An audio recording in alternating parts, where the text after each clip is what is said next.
আমাদের ওখানে এক ভৈরবী মা আছে, খুব জাগ্রত। কাল ভোরবেলা আমি ওখানের উদ্দেশ্যে রওনা দেব। আপনাকে আমি ঠিক করে তুলবই।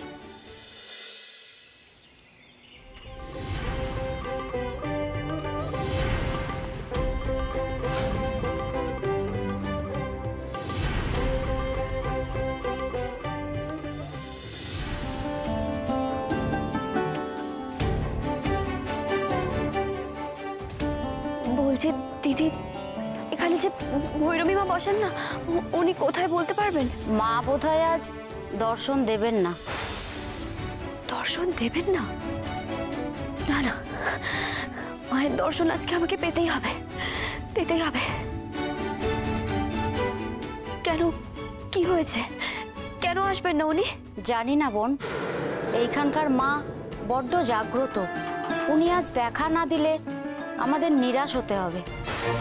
মা তো কোনোদিনও কাউকে খালি হাতে ফেরান না, কিন্তু আজ কি যে হলো, আমরা এত ভক্তি ভরে ডাকছি, মা কিছুতেই সাড়া দিচ্ছেন না।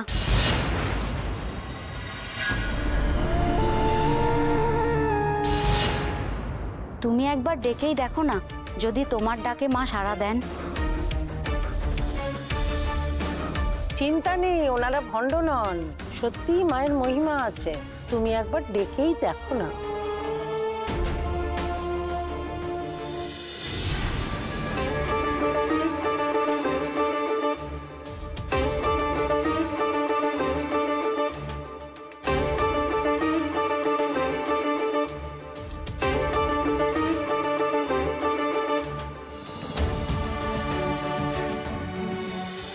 সারাটা রাত হসপিটালের বাইরে ঘাটি কেড়ে বসে থাকলাম। সাত সকালে এই ঘটক দিদির পিছু নিয়ে এখানে এলাম, কিন্তু ঘটক দিদি এখানে এলো কি করতে? হ্যাঁ মা, আমার দেখা দাও মা, আমার স্বামী হাসপাতালে ভর্তি, ওনাকে সুস্থ করে দাও মা। আমার কাছে আর কোনো উপায় নেই মা, আমাকে আশা দেখাও মা, আমাকে পথ দেখাও।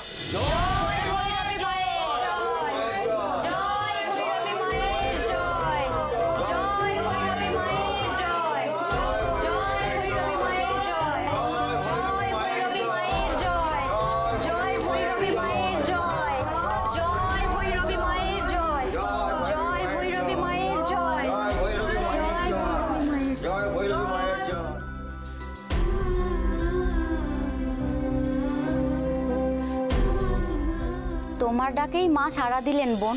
তুমি আগে তোমার সমস্যার কথাই মাকে বলো। আমার স্বামী, জানি, আমি সব শুনেছি। তুই তোর স্বামীকে খুব ভালোবাসিস, তাই তো? স্বামীর জন্য দণ্ডি কাটতে হবে, পারবি?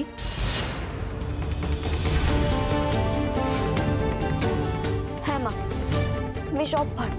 এ দণ্ডি কাটা কিন্তু সহজ কথা নয়। কাচের গুঁড়োর ওপর দিয়ে দণ্ডি কাটতে হবে, পারবি তো? পারবো, আমি সব পারবো। উকিল বাবুকে সুস্থ করার জন্য আমি সব কিছু করব। আমি এই দণ্ডি কাটবো।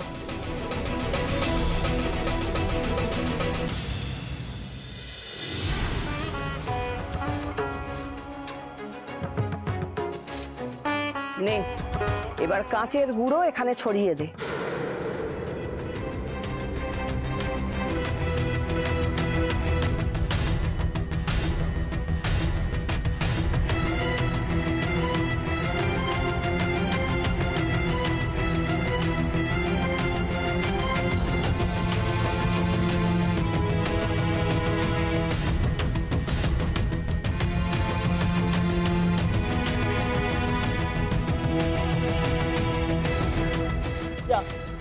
এবার ওই কাঁচের গুঁড়োর ওপর দিয়ে ভক্তি ভরে দণ্ডি কেটে আয়।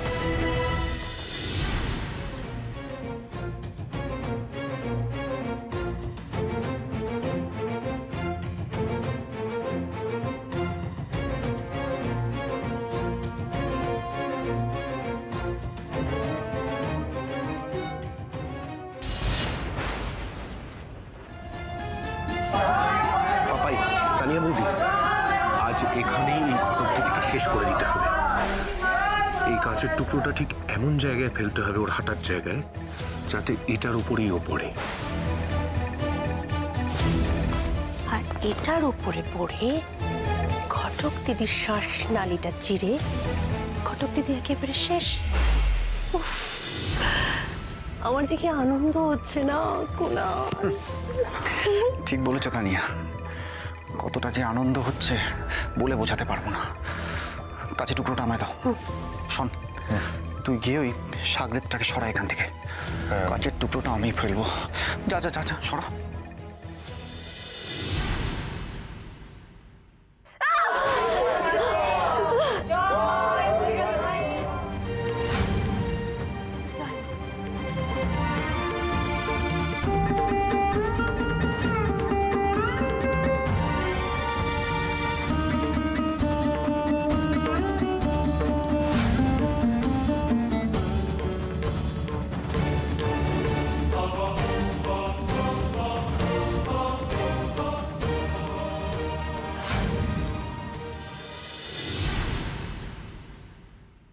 বুবলি, বড় বৌদি, তোমরা কেউ ঘটক দিদিকে দেখেছো? ঘটক দিদিকে তো দেখা যাচ্ছে না। হ্যাঁ, কোথায় গেল ঘটক দিদি? কি আশ্চর্য! কি আছে বল? কাব্যর শরীরের কোনো ইমপ্রুভমেন্টই হচ্ছে না, আরো বরঞ্চ ডিটোরিয়েট করছে। এদিকে ডক্টর ইনজেকশনের পর ইনজেকশন দিচ্ছে, কি যে হচ্ছে আমি কিচ্ছু বুঝতে পারছি না, কিচ্ছু না। বলছি বৌদি, চলো চল চল চল চল চল, আয় আয় আয়।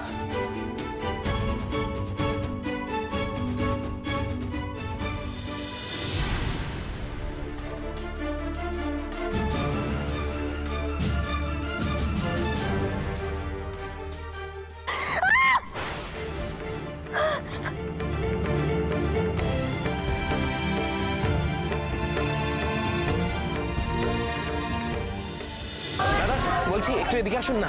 বলছি যে এই ভৈরবী মায়ের সাথে দেখা করতে গেলে কি কি করতে হয়? মায়ের সাথে? হ্যাঁ হ্যাঁ, এই এক মিনিট এক মিনিট, এই বহুত চেঁচামেচি, কিচ্ছু শোনা যাচ্ছে না। আপনি এদিকে আসুন তো, এদিকে এদিকে এদিকে আসুন, এদিকে আসুন।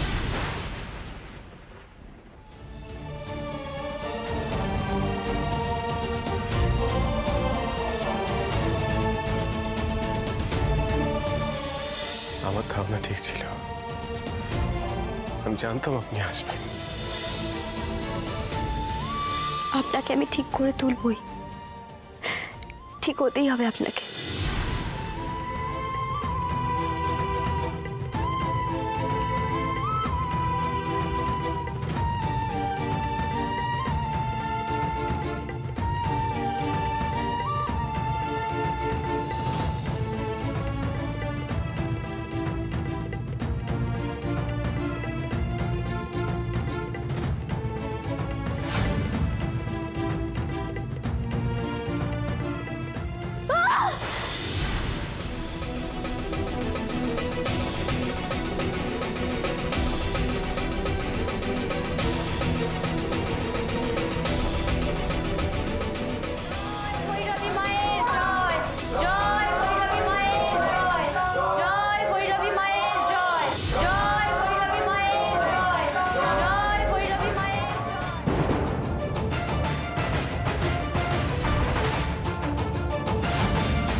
বোন বোন বোন বোন,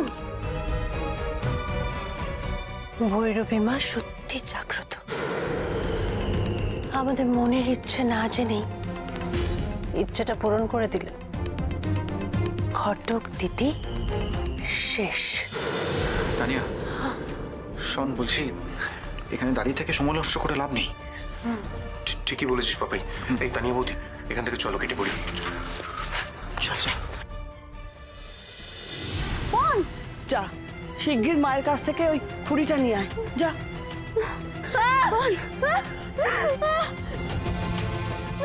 মা, হেনি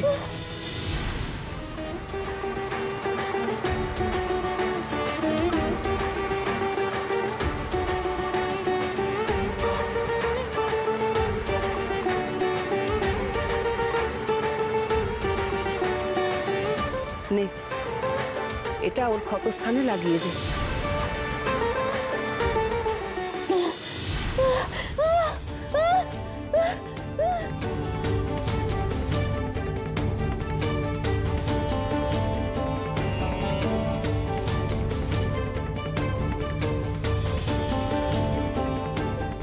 ঠিক লাগছে বোন? আমি ঠিক আছি এখন, আমি ঠিক আছি। আমার উকিল বাবুকে ঠিক করতে হবে, আমি দণ্ডি কাটবো। এই অবস্থায় তুমি পারবে না বোন? আমি পারবো, আমাকে পারতেই হবে।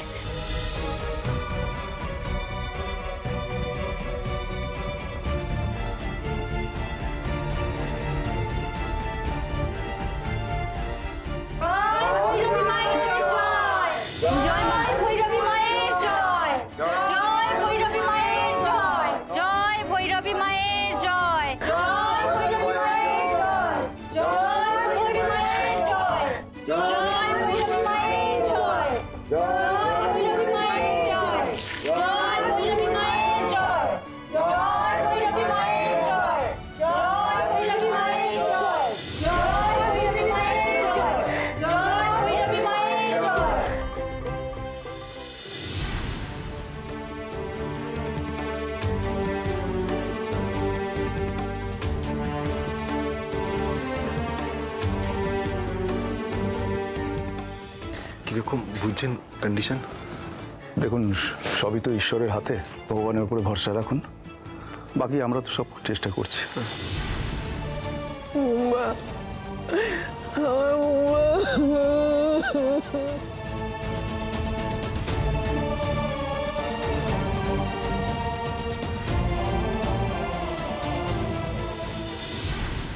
মা, আমি তো সব নিয়ম মেনে তোমার দণ্ডি কাটলাম, কিন্তু আমার উকিল বাবু তো সুস্থ বলো না।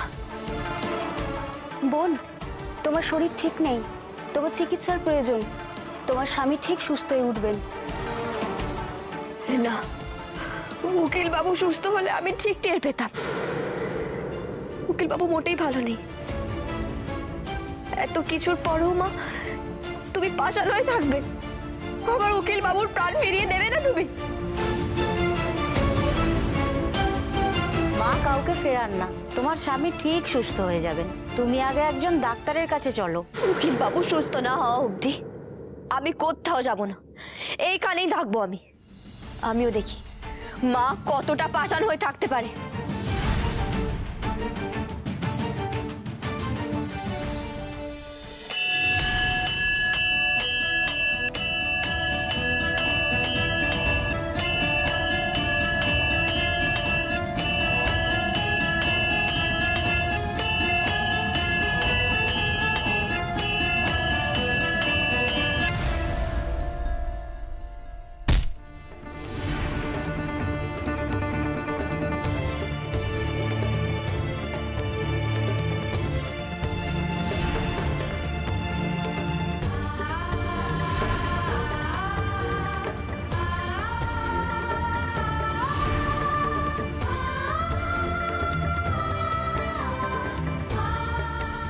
উকিল বাবুকে সুস্থ করে দাও মা, উকিল বাবুকে সুস্থ করে দাও মা।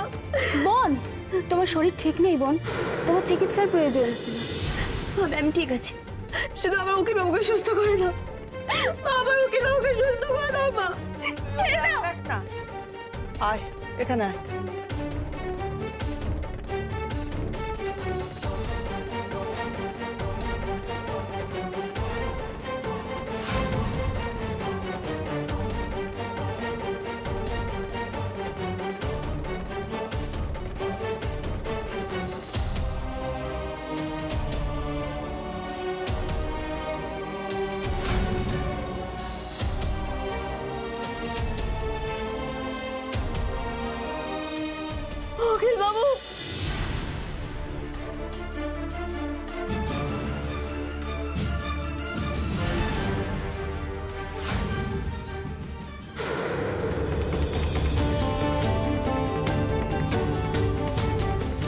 টুম্পা,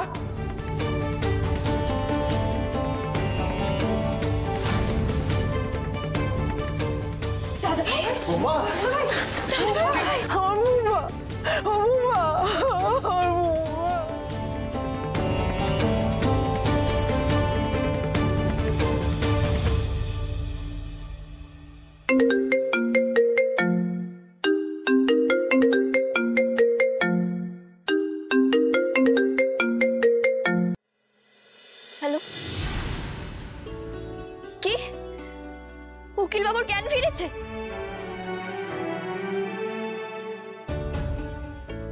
জয় মা।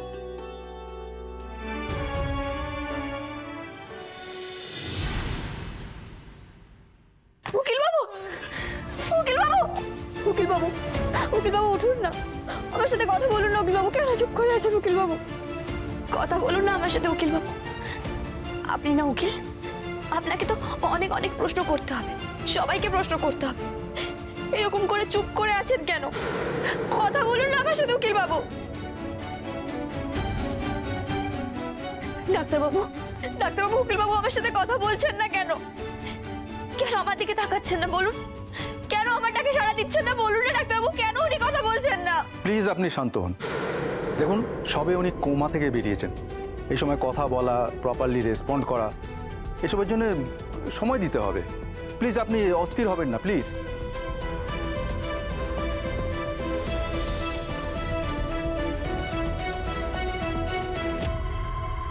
বৌদিদি দেখি, এই কি অবস্থা তোমার বৌদিদি? কোথায় গেছিলে তুমি? কি হলো, চুপ করে আছো কেন? বলো কোথায় গেছিলে? ওনার কিন্তু ইমিডিয়েটলি চিকিৎসার প্রয়োজন। কপাল থেকে অনেকটা রক্ত বেরিয়ে গেছে। কি হয়েছে কিছুই তো বুঝতে পারছি না। ডক্টর, আপনি কিছু একটা ব্যবস্থা করুন। না, আমার কিচ্ছু লাগবে না ডাক্তারবাবু, আপনি শুধু আমার উকিল বাবুকে সুস্থ করে দিন। দেখুন, ওনার কিন্তু এখন অনেক শুশ্রূষার প্রয়োজন, আর সেটা আপনাকেই করতে হবে। আর তার জন্য আপনাকে সুস্থ থাকতে হবে। আপনি আপনি বলুন কিভাবে আপনার এটা হলো। আর আপনি যদি এটা সঠিকভাবে না জানান, আমরা প্রপারলি ট্রিটমেন্ট করতে পারবো না। ডাক্তারবাবু, আমার কিচ্ছু লাগবে না, আপনি শুধু উকিল বাবুকে। এই যে অনেক বাহাদুরি দেখিয়েছো, অনেক বাহাদুরি দেখিয়েছো তুমি। তোমার জন্য আমার ছেলেটা এত কথা কিসের শুনি? ডাক্তারবাবু যা জিজ্ঞেস করছেন তার উত্তর দাও। কাকিমা, আমি একটা গ্রামের জাগ্রত মন্দিরে গেছিলাম, ভৈরবী মায়ের কাছে। উনি উকিল বাবুর জন্য দণ্ডি কাটতে বলেছিলেন, তাই। দেখুন ম্যাডাম, ভক্তি ভালো, কিন্তু এইভাবে শরীরকে কষ্ট দিয়ে, নার্স ইমিডিয়েটলি ওনার ফার্স্ট এড করুন। এদিকে আসুন।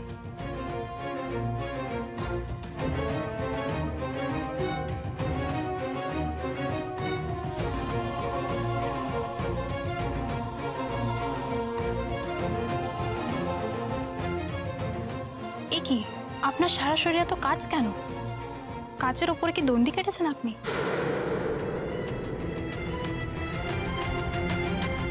কি হলো বৌদিদি, তুমি কাচের উপর দিয়ে দণ্ডি কেটেছো?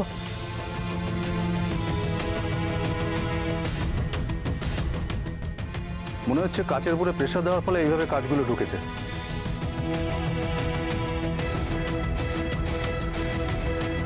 নার্স, ইমিডিয়েটলি কাজগুলো ক্লিন করুন এবং দেখবেন একটা কাচও যেন না থাকে।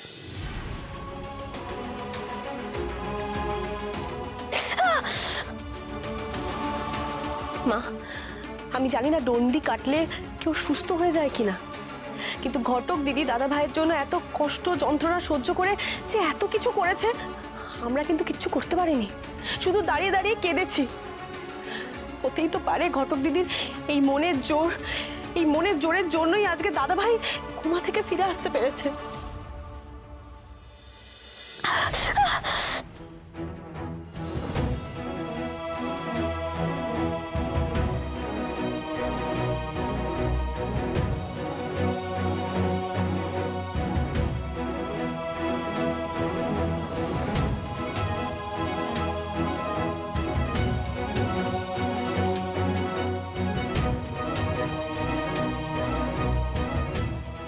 আচ্ছা, ইঞ্জেকশনটা এখনো আসেনি কেন?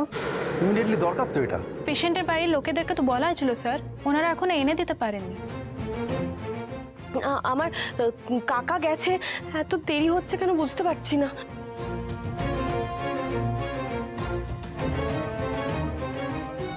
দাঁড়াও, আমি দেখছি।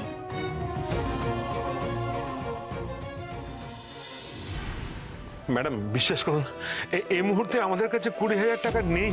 ম্যাডাম ইঞ্জেকশনটা খুবই দরকার। বলছি দেখুন না, যদি হাসপাতালের ভেতরে ওষুধের দোকান থেকে একটু ব্যবস্থা করা যায়। প্লিজ একটু হেল্প করুন দয়া করে। আমরা আপনাদের টাকা মারবো না, আপনাদের টাকা মার যাবে না। ছেলেটা মরণ বাঁচার সমস্যায় রয়েছে, ও লড়াই করছে খুব, একটু হেল্প করুন প্লিজ প্লিজ ম্যাডাম। আপনাদের বারবার বলছি তো স্যার, এটা সম্ভব না। এখানে অনেক মরণবাচন পেশেন্ট আছে, সবাইকে দেখতে গেলে তো আমাদের ব্যবসা লাটে উঠবে। আমরা প্রাইভেট হাসপাতাল চালাই। এমনিতেও আপনাদের দুদিনে যা বিল হয়েছে তার 1 পয়সাও ঠাকাননি বলার পরেও। এরপর এমনিতেও আমরা ট্রিটমেন্ট বন্ধ করে দিতে বাধ্য হব টাকা না পেলে।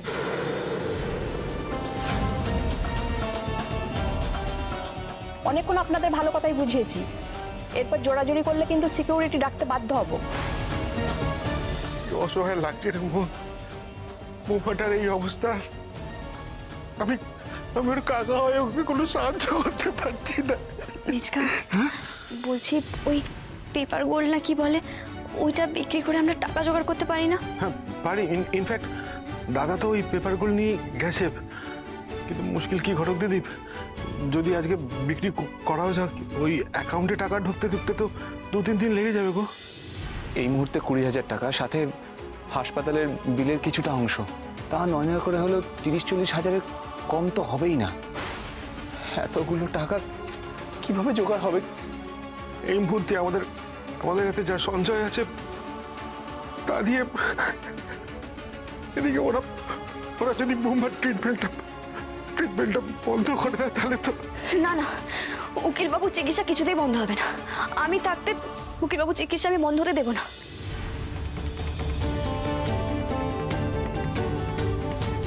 বলছি দিদি, কতক্ষণের মধ্যে ইঞ্জেকশনটা লাগবে আমাকে বলতে পারবেন? বিকালের মধ্যে।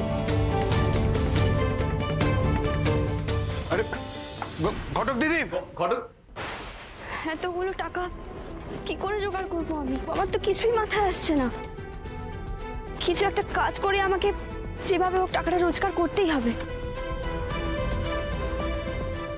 কিন্তু আজকের মধ্যে সব টাকা জোগাড় করতে হবে আমাকে। কি করবো এখন আমি? ওইখানে একটা ভদ্রলোক দাঁড়িয়ে আছে, একবার ওনাকে গিয়ে জিজ্ঞেস করি। দাদা, বলছি এখানে কোথাও কাজ পাওয়া যাবে? আমি কি করবো, কাজ পাওয়া যাবে কিনা? দাদা, আপনার কেউ পরিচিত নেই যে কাজের খোঁজ দিতে পারবে? আমার খুব দরকার দাদা কাজটা। কাজ কি গাছে বলে নাকি? সামনে দেখুন দোকান টোকান আছে, গিয়ে দেখুন। ঠিক আছে।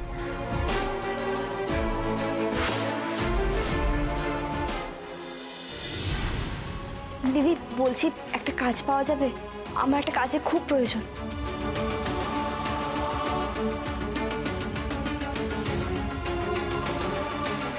দাদা বলছি,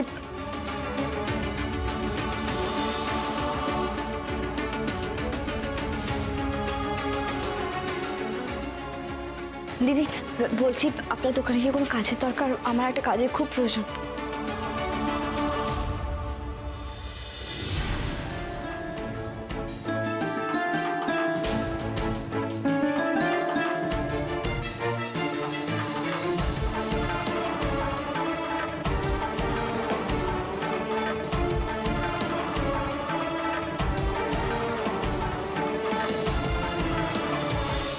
নমস্কার, বলছি আপনার দোকানে কি কাজের কাউকে প্রয়োজন? আমার একটা কাজে খুব প্রয়োজন।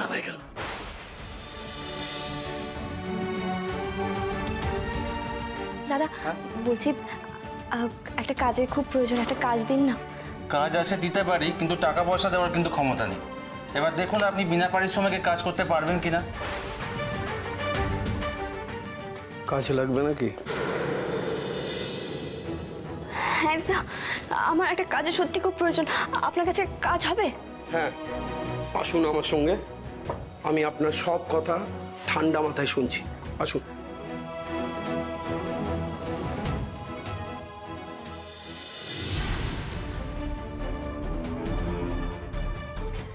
কি যেন বলছিলেন তখন? বলছি দাদা, 20,000 টাকাটা আমার সত্যি খুব প্রয়োজন। আমাকে যে কোনো একটা কাজ দিলে আমি সব কাজ করতে পারবো। 20,000 টাকা তো এক বেলাতেই কামিয়ে নেবেন, এর থেকে বেশিও কামাতে পারেন। কি বলছেন দাদা, আমি পারবো কামাতে? হ্যাঁ। কি কাজ দাদা বলুন না, কতক্ষণের কাজ? আসলে ওই দুপুরবেলার মধ্যে টাকাটা জোগাড় করে আমাকে সন্ধ্যেবেলার মধ্যে হাসপাতালে যেতে হবে। আমার স্বামী খুব অসুস্থ, ওনার একটা ইনজেকশনের জন্য 20,000 টাকাটা খুব প্রয়োজন দাদা। তাই জিজ্ঞেস করছিলাম কতক্ষণের কাজ, আমি সেরকম বুঝেই। আরে এত চিন্তা করছেন কেন? ওই 2-1 ঘন্টার কাজ, আর এর থেকে বেশি লোড আপনি নিতে পারবেন না, তার মধ্যেই সব হয়ে যাবে। আপনি দাঁড়ান, যে কাজটা দেবে না তাকে একটা ফোন করছি, দাঁড়ান।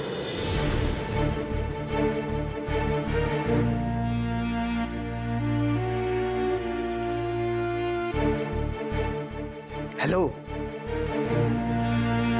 একটা নতুন পাখি এসেছে, তাড়াতাড়ি এসো।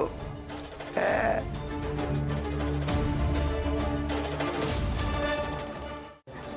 দাদা বলছি কতক্ষণ লাগবে আসতে? আসলে আমার একটু তাড়া আছে, আমাকে যেতে হবে ওখানে। আপনি এত অধৈর্য হচ্ছেন কেন? দাঁড়ান না, উনি এক্ষুনি এসে পড়বেন, দাঁড়ান ওখানে।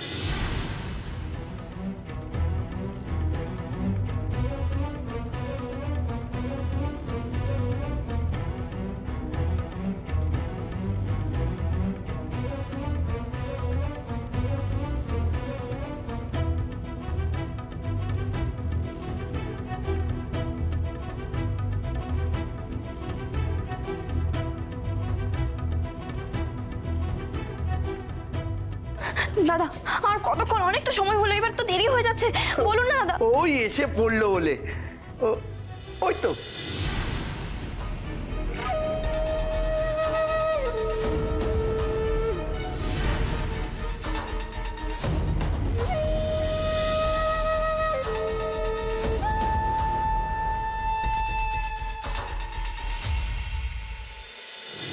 দাদা বলছি, আপনি কি কাজের কথা বলছিলেন?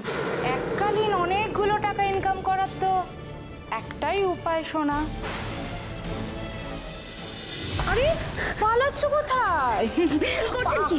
হাতে আসার সাথে সাথে ফুরুত করে পালিয়ে যাবে, সেটা তো হতে দিতে পারি না। কি করছেন? কি ছাড়ুন। ছাড়বো না।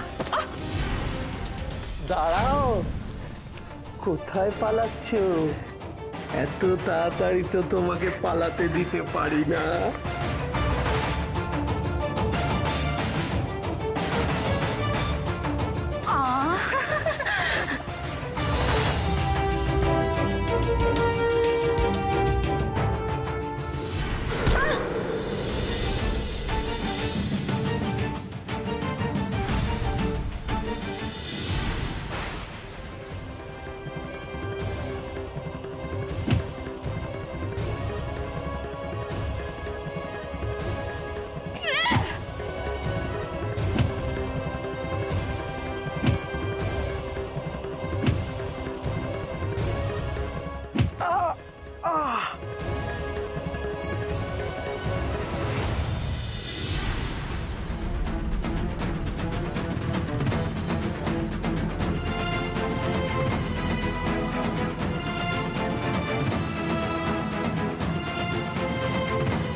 আরে বাবাল, কোথায় লোক পাবো বলো তো এখন?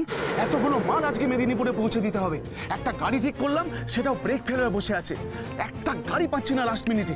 কি করব, আমার কিচ্ছু মাথায় আসছে না। সেটা জেনে আমি কি করবো বলুন তো?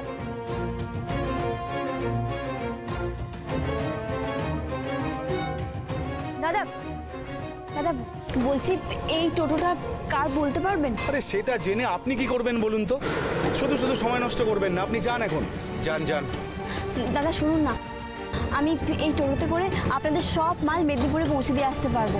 আপনি টোটো চালিয়ে মাল পৌঁছে দেবেন? তাও আবার এত মাল? না না না না না বিশ্বাস করুন দাদা, আমি সব মাল পৌঁছে দেবো, আজকের মধ্যেই পৌঁছে দেবো। একবার না হলে আমি 2-3 বার করে গিয়ে পৌঁছে দেবো। আপনি টোটো চালাতে পারেন? আর তাছাড়া আপনাকে দেখে তো মনে হচ্ছে ভদ্রবাড়ির বউ। এরপর টাকা পয়সা দিয়ে আমরা যদি ফেঁসে যাই, হয়তো এলেন না বা বাড়ি থেকে আসতেই দিল না, তখন? না না দাদা, এরকম কিছু করবো না। আমাকে একটু বিশ্বাস করে কাজটা দিন, আমি আপনাদেরকে মোটেই ঠকাবো না। আমি তো আরামবাগে টোটো চালিয়ে ঘটকালি করতাম, এখানেও পারবো করতে। আপনারা একটু বিশ্বাস করে আমাকে কাজটা দিন। দাদা, আমার 20,000 টাকা খুব দরকার। 20,000? মাথা খারাপ হয়ে গেছে নাকি আপনার? আসলে দাদা, আমার স্বামী খুব অসুস্থ, উনি হাসপাতালে ভর্তি। ওনার চিকিৎসার জন্য একটা ইঞ্জেকশন দরকার, যার দাম 20,000 টাকা। আমার সত্যি টাকাটা খুব প্রয়োজন দাদা। দেখুন, 15,000 টাকা দিতে পারবো, কিন্তু দাদা এর থেকে 1 টাকাও বেশি দিতে পারবো না। বাকি রইল 5,000। সেটা কিভাবে জোগাড় করা যায় দেখতে হবে আমাকে। ঠিক আছে দাদা, আপনি 15,000ই দেবেন, কিন্তু দয়া করে দাদা টাকাটা আমার আজকেই চাই।